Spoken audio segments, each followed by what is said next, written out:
I will start with introduce about isokinetic strength. Isokinetic strength is the ability of a muscle to produce force while moving at a constant speed throughout the entire range of motion. This type of movement is performed using an isokinetic dynamometer, which controls the speed of the movement. The machine automatically adjusts the resistance based on how much force the user applies. This allows the muscle to work at maximum effort safely throughout the movement. Isokinetic testing is commonly used in sports performance assessment, rehabilitation, and injury recovery because it provides accurate and reliable measurement of muscle strength. That's all from me. I will pass to next presenter. Next is for objective of isokinetic strength test. Number 1, measure muscle strength, power and endurance. Number 2, identify muscle imbalance. Number 3, support rehabilitation after injury or surgery. Number 4, determine readiness to return to sport. Number 5, evaluate performance for specific movement or sport. And lastly, provide accurate and objective results. That's all for me. Thank you. Next, I will pass it to next presenter. The equipment is used to measure isokinetic strength is isokinetic dynamometer. The machine shown in the picture is the biodeck system 4, which is example of isokinetic dynamometer. The other example is Cybex norm and Humex norm. This machine controls speed of movement while measuring the muscle force or torque. Thank you. That's all for me. I will pass to the next presenter.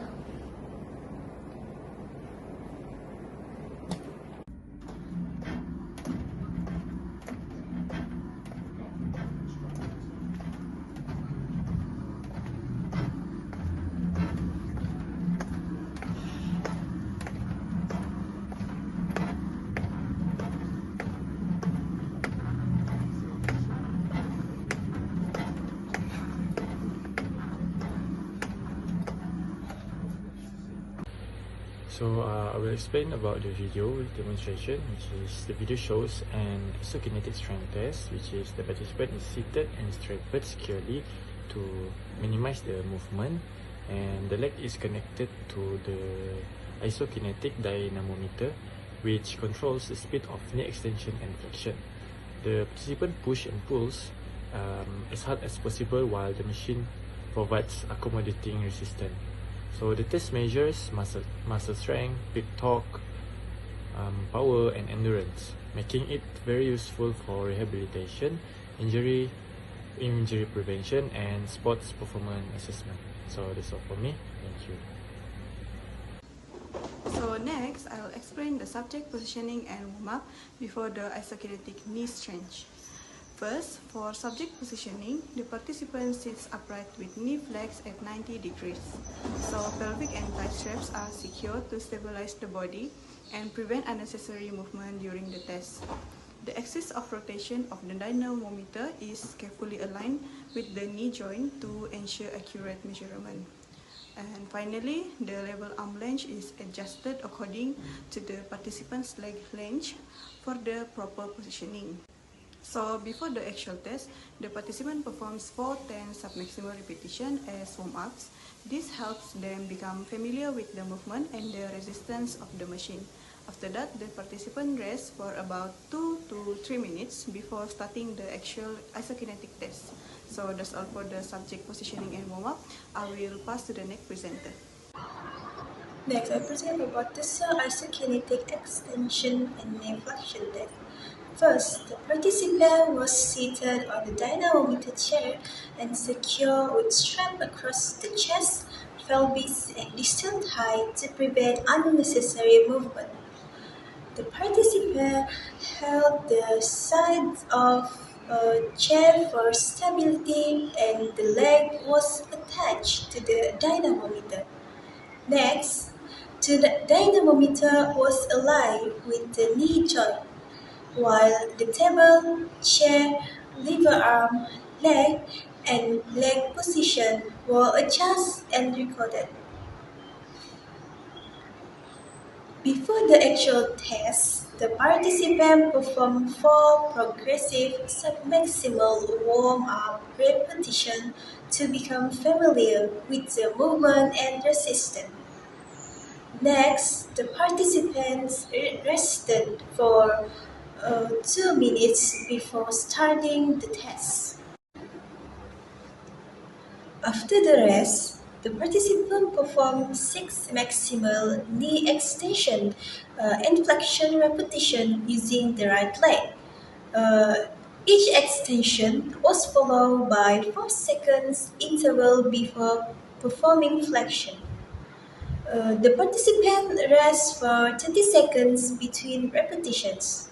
The examiner gave verbal instruction to start each movement but did not provide encouragement during the contraction. The test was performed through a 90 degrees range of motion (ROM). Finally, each participant repeated the same test on 2 associations within 8 days to ensure consistent and reliable results. Thank you. That's all from me. Now I will pass the presentation to the next presenter. So next, I will present about procedural velocity stage. So firstly, the participant was positioned upright on the isokinetic dynamometer with the knee flexed at 90 degrees.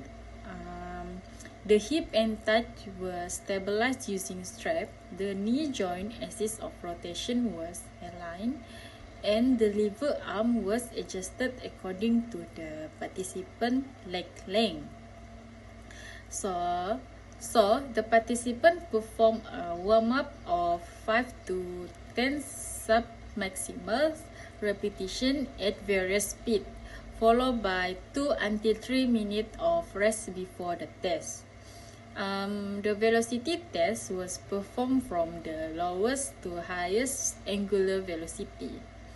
The participant performed knee extension and flexion movement at increasing angular velocities, starting with 30 degree 5 repetition and 60 degree 5 repetition for strength assessment, allowed by 118 degree 10 repetition for endurance assessment and 300 degree 15 repetition for high speed performance assessment. So the participant was maintain the same sitting position throughout all repetition to ensure consistent result. So that's all from me. I will pass to the next presenter. I will explain the mechanical rationale behind isokinetic testing. So first, isokinetic machines control the angular velocity during movement. This means the movement speed stays constant throughout the exercise, no matter how much force the person applies. Second, because the speed is constant, the muscles can produce maximum force throughout the entire range of motion, or ROM. This allows the machine to measure muscle strength more accurately compared to other types of exercise. Lastly, strength is measured as torque, which is commonly expressed on Newton meters and M or foot to pounds, FT to lb. Now let's look at torque. Torque is the rotational force that causes a joint or object to rotate around an axis. In simple terms, it measures how much turning force is produced by the muscles. The formula for torque is T equals F multiplied by D, where F is the force produced by the muscle, D is the perpendicular distance, also called the lever arm, from the joint axis to the point where the force is applied. This means that greater force or a longer lever arm will produce greater torque. In isokinetic testing, torque is the main measurement used to evaluate muscle strength and performance. So my topic is the mechanical concept of peak torque and static strength in isokinetic strength assessment. First, torque is the rotational force produced around a joint when a muscle contracts. It is calculated using the equation that I show in this slide. So where is tau is torque, R is the moment arm, F is the muscle force, and theta is the angle between the force and the lever arm. This means that torque depends on the amount of muscle force produced, the length of the moment arm, and the angle of force application. Next, peak torque, or PT, is the highest rotational force produced during a movement. It is measured in Newton meters, Nm, and is considered the main indicator of maximum muscle strength in isokinetic testing. On the other hand, static strength, also known as isometric strength, is the force generated when the muscle contracts without any joint movement, meaning the joint angle remains constant. It is commonly used to evaluate muscle strength at a specific joint position. As shown in the graph I give in the slide, torque changes throughout the range of motion because the muscle length and moment arm also change. The highest point on the curve represents the peak torque, where the muscle has the greatest mechanical advantage and produces the maximum force. In conclusion, both peak torque and static strength are important biomechanical measurements for evaluating muscle performance, rehabilitation, progress, and athletic performance. Thank you. So next, I will pass to the next presenter. My name is Hasida Basri. Today I will present about mechanical concept, which is a bilateral and elliptical imbalance. First is bilateral imbalance. This refers to an asymmetry or difference of strength or function between the left and right side of the body. It is calculated by comparing the peak torque or work capacity of the muscle group. For example, knee extension on the left side versus the right side. And for significant difference, here is indicate a lack of side-to-side symmetry, which can result from chronic unilateral loading, such as in sports like soccer or golf, or physical dysfunction. For the second is ipsilateral imbalance. This is agonist and antagonist ratio. This is a concept measures the balance of strengths between opposing muscle groups on the same side of the body. It is typically calculated as the ratio between an agonist and its antagonist muscle group. For example, hamstring quadricep ratio at the knee. This ratio provides insight into a function stability a joint. For example, an imbalance between the quadricep as an extensor and hamstring as a flexor can influence joint integrity and injury risk. That's all for me. I will pass to next presenter. Thank you. So for the next mechanical concept is anatomical rationale and fiber type. So I will explain about the first one. So for anatomical rationale, there are three types, which is muscle isolation, smart resistance, and full range of motion. So for muscle isolation, they match the machine exists to the joint to isolate specific muscle. So for resistance, smart resistance, to adjust the load automatic to match muscle strength at every angle. And the last one is full range of motion, force the muscle to work at 100% capacity throughout the entire movement. So for the next part is fiber type. So for the first one is low speed, which is 60 per second. This is to test the maximum of strength, like recruit type 1 slow twitch endurance fiber. Second one is high speed, which is 180 until 300 seconds. This is for the test explosive power to recruit the type 2 fiber type, which is fast twitch power fiber. And the last one is the goal. The speed spectrum reveal whether an athlete is built for endurance or power. So I will pass to the next presenter. So now I want to explain about advantage of the isokinetic strength test. First, it provides an accurate measurement of muscle strength because the machine controls the movement speed throughout the test. This makes the result more reliable.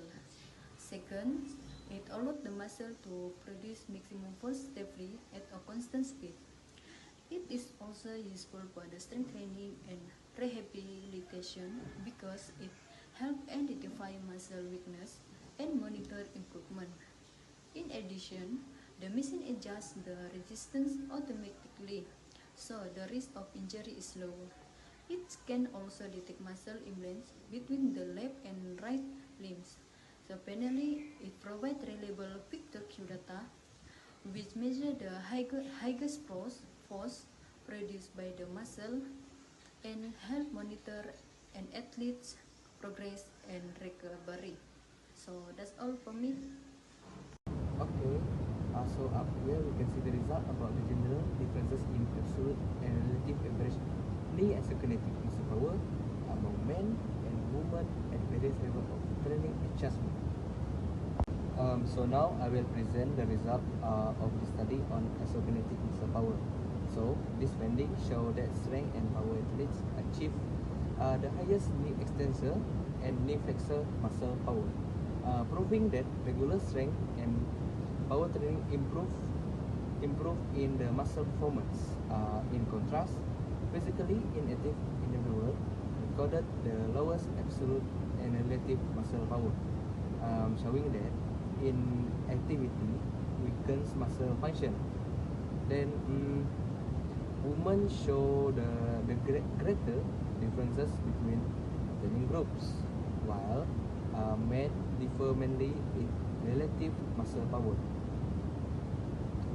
The study also found that relative power and testing at 180 degrees per second were more effective than absolute power in 60 degrees per second in identifying differences in muscle performance between active and between trained and untrained athletes. Thank you.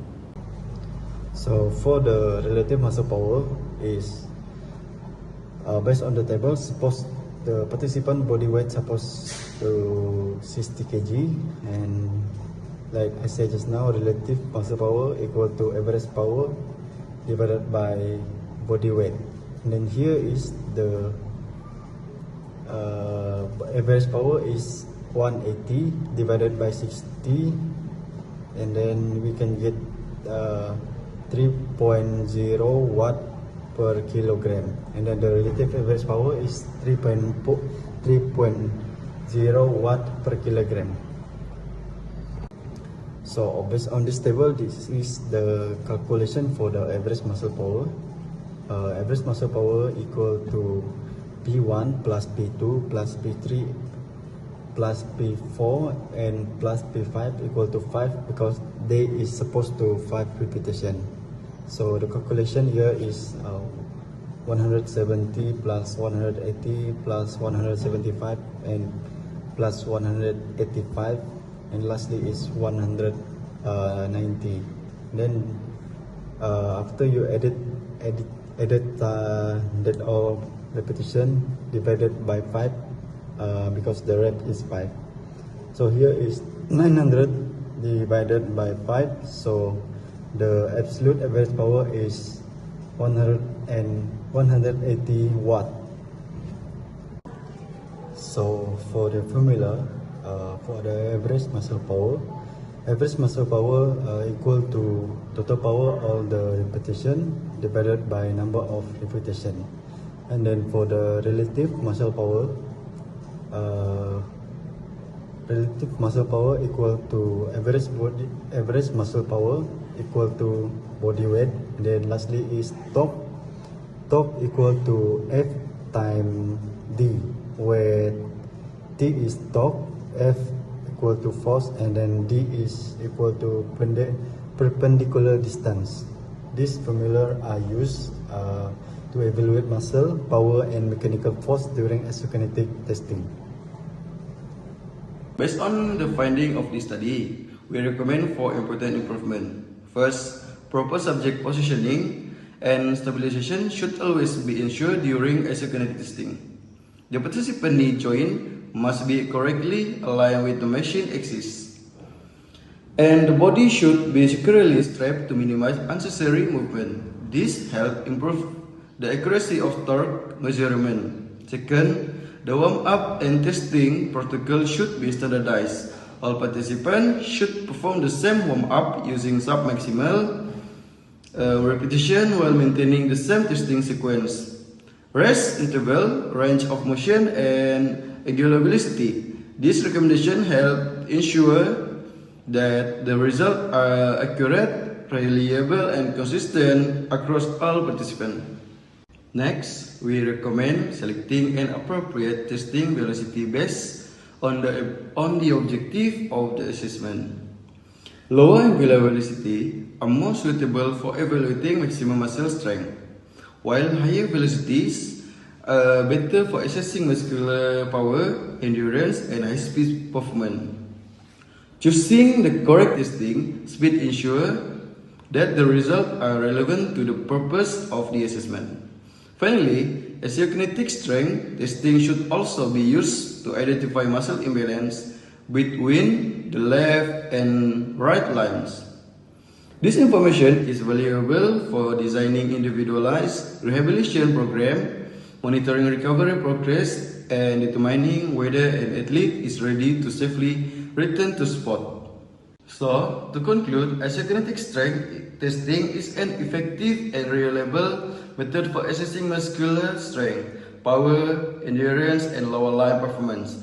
It also helps identify muscle imbalance by providing objective and accurate measurement at different angular velocities. The findings from this assessment can be used to evaluate an individual's muscle performance, monitor rehabilitation progress, and support decision on return to sport. Overall, isokinetic testing is a valuable tool for designing appropriate training and rehabilitation programs, improving athletic performance, and reducing the risk of future injury. Thank you.